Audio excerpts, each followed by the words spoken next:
reasonably, you're going to be sinking somewhere between 10 and 20,000 pounds, right? This is your secret sauce. This is your insider hack. One of the biggest issues is running out of stock. So you want to go, you want to see how it's been made. You want to understand your product. Right. And that's how you found Gustavo Fring. No, that's how I became Gustavo Fring.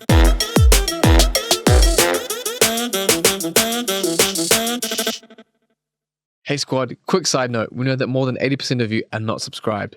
The more people who subscribe, the more content we can create for you. And the happier we'll be here. Hey squad, we know what you're searching on Google. You are looking for how to get a piece of this. An Amazon business that is crushing it. And that's what we're going to talk through today in terms of Zamir and how he found his suppliers. We know people are looking for this stuff and we want to kind of give you some information around it. And I think we structure it around your experience, Zamir, on how you found your suppliers in a really competitive space, in a really difficult space, because yours is consumer electronics. It's quite a hard space. So people may move into more easier ones, but at the very least, this would be a really good space for people to kind of like learn from. All right, Zamir, so once you had decided you wanted to sell your own brand on Amazon, how did you go about finding your suppliers? It was an evolution. Yeah, so it's kind of like Breaking Bad, Jesse Pinkman to Gustavo Fring. Yeah, quite a journey actually. Probably something not too far akin from So tell us your Breaking Bad story. Okay, so my Jesse Pinkman story was looking on Global Sources and Alibaba, which I think a lot of people who are sourcing from China, that's where they start their journey. Yeah. And I made my mistakes there. So first mistake was I went for and I realized this after my first few sets of samples that came through, was I was focused on the people who spoke the best English, not necessarily the people who made the best product. All right. Okay. So you jumped on Global Sources. Global Sources is a website. Similar to Alibaba, yeah. Okay. And there's a whole bunch of suppliers who are like got their product for sale there. You went through what the ads. So you typed in what you were selling. Yeah. So like say speakers. Yeah. So looking for speakers, whole bunch of suppliers come in. Mm-hmm. What you go through the pictures and you're choosing which picture looks the nicest for you. Well, you reach out, you just ping people and send the message, copy and paste you standard message, introducing yourself, what you're looking for. Yeah. And then you start to have a conversation. And this is where I said people with the best English generally tended to because you could just communicate with those guys easier. Yeah. It was less headache. So that's who you ended up working with. Yeah. Right. Okay. And that was the mistake. It wasn't price. It wasn't product, most importantly. Interesting. So then, so the samples came in. You requested samples? Yeah, absolutely. And then they came in and you're like, actually, no, this is crap. Yes. And were they all crap? Or were you talking to people who like also didn't speak much English as well? Inconsistently. And that's part of the problem, right? So you may get a really good sample, but the product that followed in bulk didn't match that. And that happened to you? Multiple times. Oh, damn. Okay.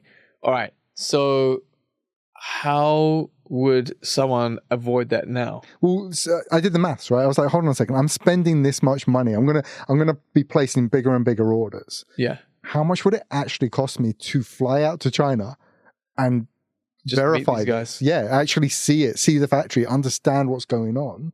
Yeah. And when I looked at it and considered actually how much money am I likely to be, reasonably, you're going to be sinking somewhere between 10 and 20,000 pounds, right?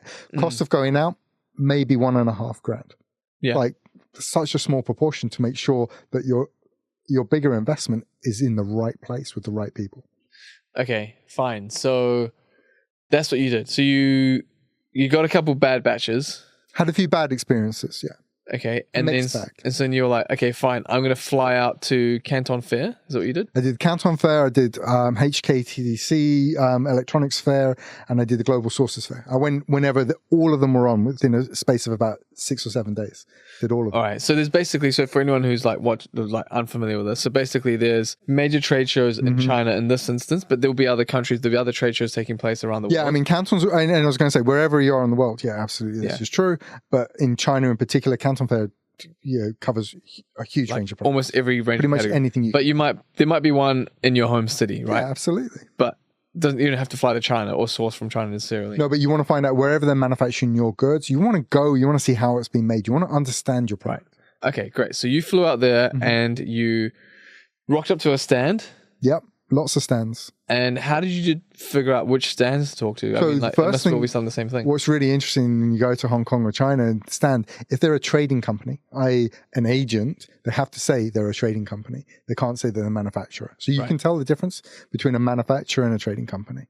Okay, and what is the difference between a manufacturer and a trading company? So a manufacturer literally is manufacturing the product, and it's generally where you'll get the best prices. Yeah. Whereas a trading company will be reselling, and they'll have relationships with many factories. And they'll get a commission off the sale or something. Yeah, but that's not necessarily a bad thing, because what a trading company can give you is low MOQs. So it's a really good way to start off. Because they're already buying it for other people. Exactly. Yeah, and they've got the relationships. MOQ, minimum order quantity, right? So that means essentially when you're placing that order for them to produce the product that you want, the amount of units you have to order will be less potentially through a trading company as opposed to the manufacturer, because a manufacturer has to change their whole assembly line just for you. So they'll make it. Manufacturers are looking for large orders. So yeah. But just to point out, so what that means is if you're testing a product out at the beginning, you don't want to necessarily buy 5,000 or 10,000 units. You go through a trading company, you can buy a few hundred units generally through them. You may get lucky with the manufacturer. I did get quite lucky with some manufacturers because I was there and in person. I was able to negotiate those low MOQs directly with manufacturers. But I also had relationships with trading companies so that I could test other products out. And I had some great products that came through from those. All right. Okay. So you rock up to the stand, you see one's a trading company, one's a manufacturer. What did you do then? You just start chatting away? I mean, I had a very clear requirement of what I was looking for. So I had a strong shopping list, and I knew what the pros and the cons were so I was able to communicate. And this was really interesting. Again, I wanted to focus on product quality. So I came to them with where the issues were, and I said, I want a product that doesn't suffer from these problems. So, and this is again for anyone who's new to this is called a spec sheet, right? So you created like a spec sheet, a list of specifications that you wanted. Yeah. Which you handed over to...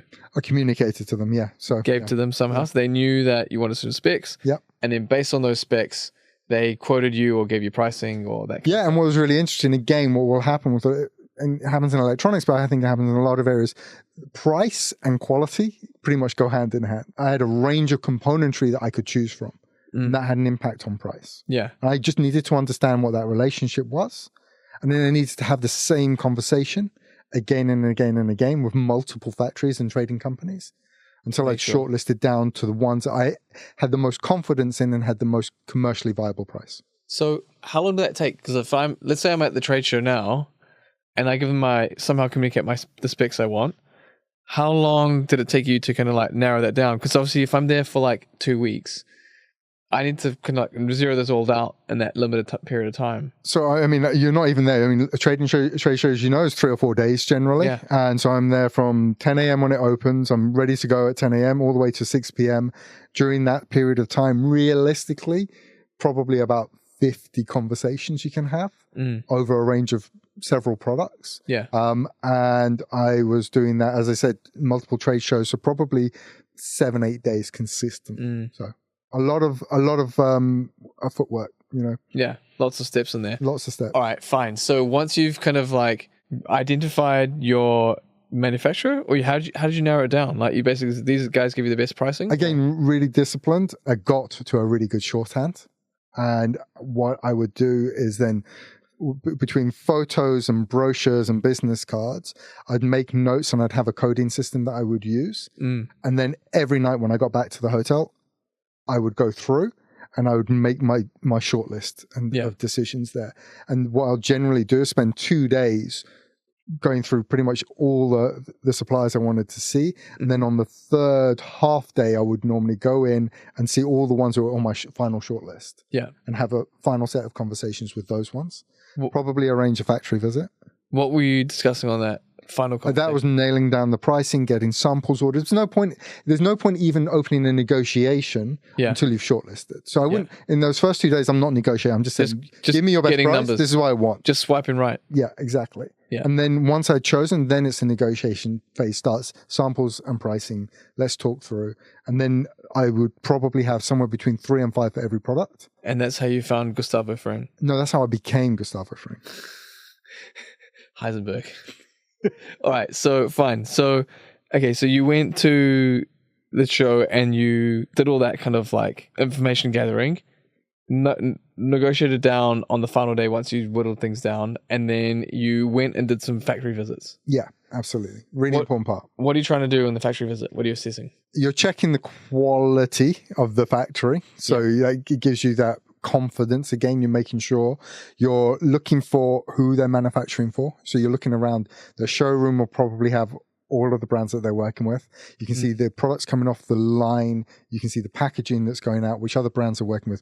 I was looking for people who were working with either Japanese or German brands. So if they were working for a Japanese or German brand, that gave me a lot of confidence. Yes, because of a significant Japanese or German brand would I know that they're doing their quality checks. Important. Yeah, absolutely. Okay, fine. And so then that's the final bit in that as well, right? So you need some kind of like QA, quality assurance process in play so that you can kind of like, even after you've had that first batch produced, you can check it. Well, no, so you work on a sample, right? Yeah.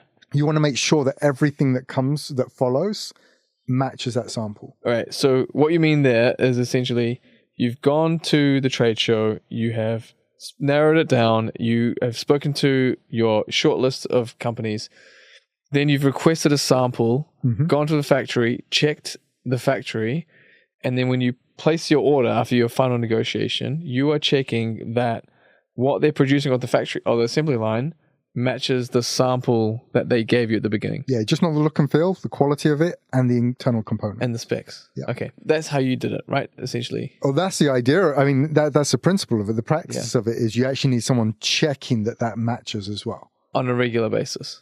And in China or wherever you're manufacturing, like trying to return goods once they've been delivered just doesn't work. So you need, before it even gets shipped, you need it to be checked. You need it to be checked. You need it to be checked against the samples. So generally, whenever we had the samples made, we'd have at least 3 made. And once I was happy with them, 2 of those samples would then go to my QA team.